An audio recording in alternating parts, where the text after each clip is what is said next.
با درود و وقت بخیر دوستان نهایت عزیز، امیدوارم که هر جای هستین جور و صحتمند باشین. عزیزا، چنانچه قبلا گفته بودم قرار بود یک ویدیوی در رابطه به مراحل مختلف درخواست برای دانشگاه ها و اخذ ویزه تحصیلی براتون تهیه کنم. یکی پروسیجر و مراحل درخواست دادن به دانشگاه، همچنان گرفتن قبولی دانشگاه، اپلای کردن برای اقامه، درخواست برای ویزه و تمام پروسه هایی که یک دانشجوی بین المللی لازم داره تا که از کشور اتریش ویزای تحصیلی دریافت کنه را با جزئیات بیشتر و هر مرحله را با تحت ویدیوهای مختلف برای شما شرح بدیم. امروز اولین قدم امی خواد بود که در مورد تهیه درخواست چگونه به دانشگاه درخواست بدیم، کدام اسنادا لازم است، این مسائل گپ خواهد زدیم. برای از این هدف لیستی از ضروریاتی که باید شما داشته باشید برای شما تهیه کردیم که شما در مرحله اول کدام معلومات رو لازم دارید و کدام اسناد رو باید تهیه کنید تا اینکه بتونید به دانشگاه درخواست بدید. خب اولین معلومات که شما لازم دارین و باید بدونین و است که خود مسئله معلومات است که چه زمان سال شما میتونید درخواست بدین و تا اینکه درخواست شما موافقانه باشه و در زمان مورد نظر بتونین درخواستان ثبت شود، معلوماتتان برسه به دانشگاه و اونا تصمیمشان رو بگیره در رابطه با درخواستان و نتیجهش بر شما برسه. اولا اینکه طبق معمول در کل دنیا تقریبا سالانه 2 بار محصلین جذب میشه، یک در سمستر تابستانی است و یا بعض کشورها به نام سمستر بهاری میگه و دیگه سمستر خزانی است که سمر سمستر اینتیک معمولا از ماه نوامبر الی فوریه شامل میشه. از ماه نوامبر اپلیکیشن شروع میشه، شما میتونید درخواست بدین که الی ماه فوریه ادامه داره. این یک اینتروالی بسیار عمومی هستند که اکثر پانتونا، اکثر دانشگاه ها همین اینتروال داره، اما تاریخ دقیقش در هر پانتون فرق میکنه. ممکن یک پانتون در 9 فوریه شروع شه و یک در 15 فوریه، یک هم در تاریخ های اول مثلا. اما در کل در بین ماه نوامبر و فوریه برای سمستر بهاری اپلیکیشن ادامه دارد و اینتیک دومی سمستر خزانی است که از ماه اپریل الی ماه آگوست می باشه و اکثر دانشگاه ها در سپتامبر و اکتبر در سال شروع میشه. تا آغاز شما باید داکومنتتون سابمیت کنین، اپلیکیشنتون سابمیت کنین تا اینکه مطابق ددلاین باشه. خب بعد از این معلومات دومی که شما لازم دارین خود داکومنت هستن. برای یک دانشگاه شما درخواست بدین کدام اسناد لازم دارین. به صورت عام لیست از داکومنت هایی که تهیه شده او سکندری اسکول لیوینگ سرتیفیکیت است یا مشاهدتنامه صنف 12 می باشد. متوجه باشین دوستا، چی برای دوره لیسانس و چی برای دوره ماستری وقت شما اپلای میکنین هر دو داکومنت دوره مکتب و همچنان داکومنت بیشلر شما رو میخواد. اگر شما برای ماستری هم درخواست بدین هم از شهادتنامه مکتبتان لازم است و همچنان از دوره بیشلرتان که ترانسکریپت و دیپلم است. اگر برای بیشلر و برای لیسانس هم درخواست بدین طبعا باید شهادتنامه مکتب داشته باشین. و از دوره لیسانس ترانسکریپت تانم لازم میشه، چون مطابق ترانسکریپت هر کورس را که شما برین در وبسایت یک دانشگاه ببینین ریکوایرمنت خود ذکر است که در رشته مورد نظر حداقل تعداد کردیتی که شما باید کاور کرده باشین در جریان لیسانس تان در اونجا ذکر شده. ترانسکریپت لیسانس تان از این خاطر لازم است تا ببینه و حساب کنه که شما آیا ریکوایرمنت کورس را پورا کردین یا نکردین.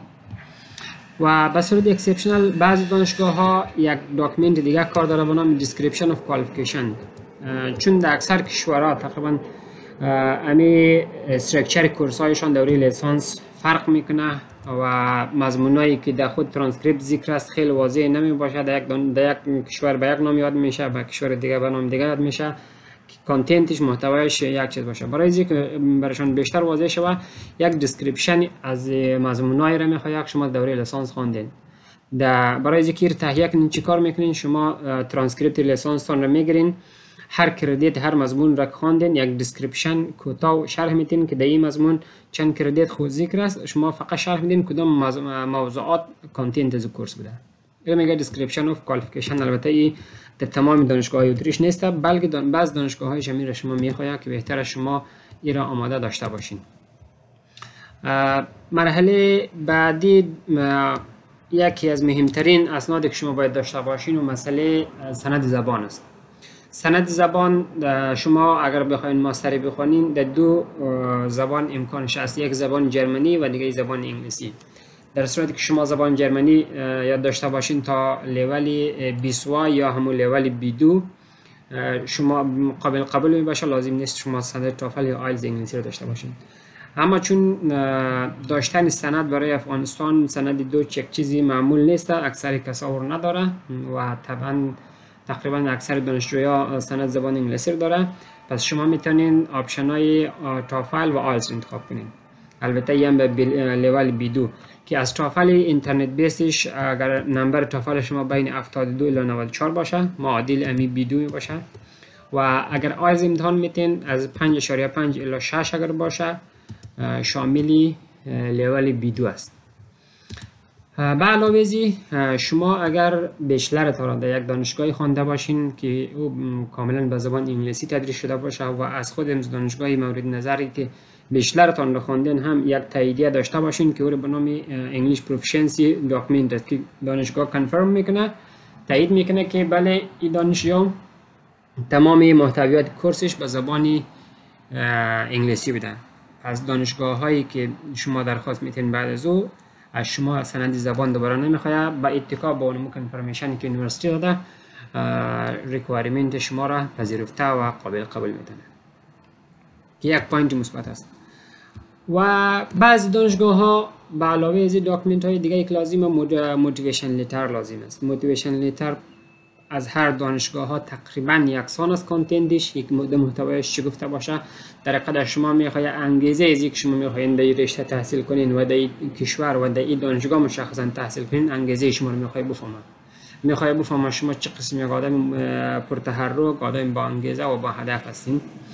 البته این رول داره، خیلی رول کلیدی نداره. شما بیشتر میفهمین که موتیویشن لیتر در اسکالرشیپ رول داره زمانی که شما برای بورسیه درخواست میتین، اما زمانی که با هزینه شخصی شما درخواست میتین خیلی زیاد رول نداره، با وجودی که در صورتی که بسیار کامپتیتیو باشه و تعدادی کاندیدایی که یک دانشگاه جذب میکنه در یک رشته مشخص بسیار محدود باشه باز اینا رول داره. در غیر صورت در صورتی که شما با هزینه شخصی درخواست میتین خیلی رول نداره، اما داشتنش یک پوینت مثبت طبعا خواهد باشه. به علاوه از این طبعا شما باید سی وی داشته باشین و بهتر است که سی وی شما در فرمت EU باشه. فرمت EU یک وبسایت داره آنلاین، هم شما میتونید بسازین ویای که منوال شما جور کنین در اینترنت جستجو کنین. فرمت EU یک وبسایت است به نام یوروپاس که در اونجا میتونید شما آنلاین دیتایتان را سابمیت کنین. من براتون نشان بدم این وبسایت را. شما دیتایتان را در اونجا انتر میکنین، برای شما چی را میسازه سی وی تانه ایروپاس سمت چیز بود فکر کنم. بله ایروپاس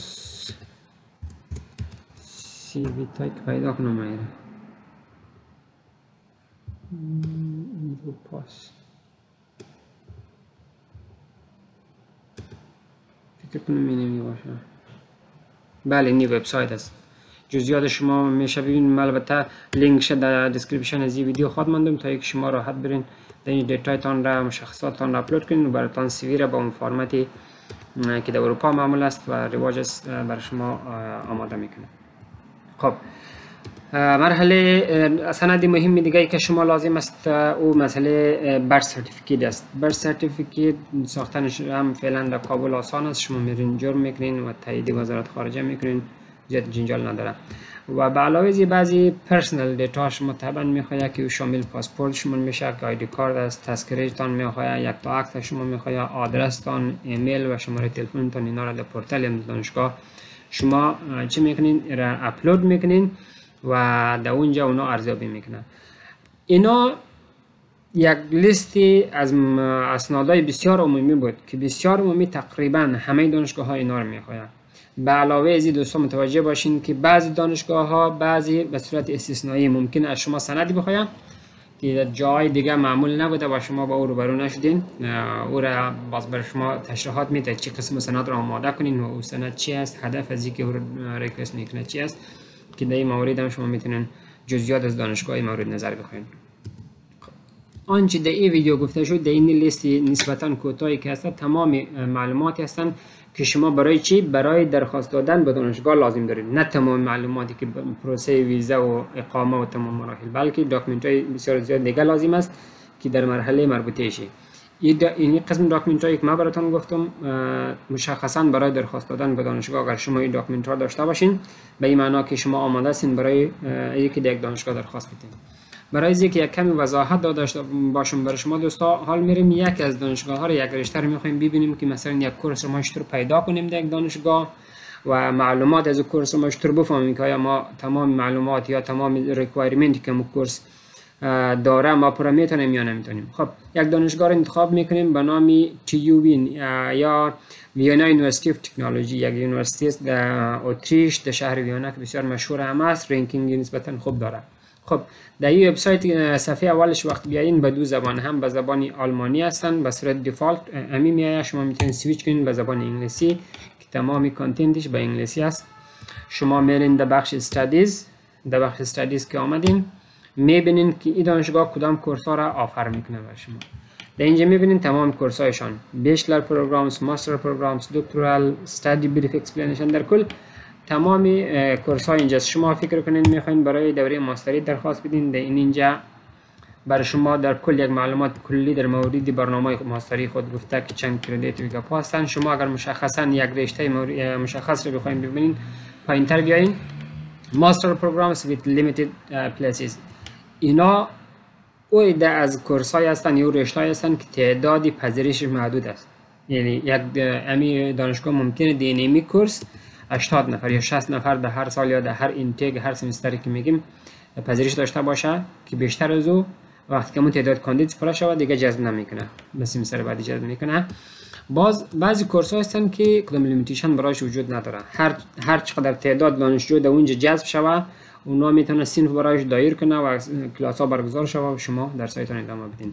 که قبولی در این قسم کورس ها و در رشته هایی که لیمیتیشن نداره و لیمیتید نیست در اینجا آسان تره و در اونجا دانشگاه بسیار قیدگیری نمیکنه، کمپیتیتیو و رقابتی زیاد هم نیست. خب از این جمله کل کورس هایی که در می بخش ماستری است برای شما ذکر کرده در اینجا، شما میتونین با جزئیات ببینید. فکر کنین شما در رشته های مربوط به کامپیوتر ساینس، دیتا ساینس، وقتی سر دیتا ساینس کلیک کنین جزئیاتش میاد، کورس آیدی و اینی کانتنتش است، بخشش به جزئیات بیشتر میشه شما بخونین. تعداد سمسترش ذکر است، چند سمستر باید بخونین، حداقل چند کردیت رو باید کور کنین تا اینکه از این کورس شما فارغ شوین. بعد از فراغت کدام سرتیفیکیت یا کدام سند بر شما داده میشه، ماستر اف ساینس بر شما داده میشه. کورس پروگرامایی که در اینجا شامل میشه شما میتونین ایراسموس داشته باشین، از این شامل از این کورس شو که ایره قرار در یک ویدیوی بعدی در آینده برای شما تشریح بدیم که ایراسموس چی مزیت داره و شما از او چی استفاده میتونید. و جنرال معلومات برای شما امیر رشته تشریح در اینجا داده و اسپسیفیک انتری ریکوایرمنت در اینجا گفته. مثلا در اینجا چی گفته که شما باید بیچلر دیگری داشته باشین، سابجکت هم ریلیونت باشه، در بخش تکنیکال باشه و همچنان کسایی که زبان مادریش انگلیسی نیست، ببخشید بله زبان مادریش انگلیسی نیست باید یک سند انگلیش پروفیشنسی داشته باشه که انگلیش پروفیشنسی رو هم گفتم که چی ها میتونه باشه. در اینجا مثلا گفته انگلیش لیول B2 دیگر ریکوایرمنت. در کل وقتی که یک کورس در وبسایتش میرین تمام ریکوایرمنتش در وبسایتش ذکر است، یعنی شما بدون قبل از اینکه درخواست بدین یا برای اکانت کرییت کنین در پورتال برین، وقتی که دیسکریپشن کورس بخونین میفهمین که شما آیا واجد شرایط برای نمی هستین یا نیستین، ریکوایرمنت که در اون ذکر است کل داکیومنتاش دارین یا ندارین. و اگر چیزی هم کم بود داشته باشین باید قبل از اینکه شما اپلای کنین او را آماده کنین، بعد از او اقدام کنین برای درخواست دادن. خب دوستای عزیز، خاطر از اینکه ویدیو بسیار طولانی و خسته کن نشه، این مرحله اول تمام ریکوایرمنت بود که شما باید قبل از اینکه به دانشگاه درخواست بدین باید یه اسنادا این معلومات رو جمع آوری کنین، بعد از او میتونین درخواست بدین. طریقه درخواستش هم هر دانشگاه فرق میکنه. وقتی در وبسایتش برین برای شما گفته شده تمام جزئیاتش، حتی لینک هایش هم هست که چیز من سرچ کلیک کنین شما رو مستقیم در پورتال میبره، اکانت کرییت میکنین، داکیومنت هایتون اپلود میکنین و ددلاین قبل از اینکه ددلاین هم پر شود شما باید سابمیت کنین، منتظر بشینین تا اینکه دانشگاه مورد نظر ریویو کنه و بر شما فیدبک بده. امیدوارم معلومات بسیار کلی البته با جزئیاتی که تا حد امکان برای دانشگاه‌های به صورت عموم قابل قبول بود و لازم بود را بر شما گفته باشم. چون ما در یک دانشگاه مشخص درخواست ندادیم، هر زمان به یک دانشگاه مشخص درخواست بدیم ما میفهمیم که جزئیات فلان دانشگاه چی است. این جزئیات که ما براتون گفتم امروز اگر این داکیومنت ها شما داشته باشین تقریبا به همه دانشگاه ها درخواست داده میتونید. و در اخیر دوستا چیزی که مهمتر است او است درست ما براتون معلومات دادیم و ممکنه کسای دیگه هم بر شما معلومات جمع آوری کرده باشه داده باشه، اما بهترین راه برای اینکه شما کاملا مطمئن شوین اسناداتتان پر است و شانس کامیابیتان و گرفتن پذیرش دانشگاه بالا برای است خودتون باید وارد عمل شوین. خودتون در اینترنت، در گوگل، در وبسایت دانشگاه ها ایمیل بزنین، در خود از طریق پورتال مسیج کنین، همراه کسانی که دانشگاه هستن، کسای مسئولین دانشگاه، همراه کسایی که اپلیکیشن ها ریویو میکنه همیشه در ارتباط باشین و کوشش کنین معلومات دست اول خودتان به دست بیاورین تا مطمئن‌تر بتونین درخواست بدین.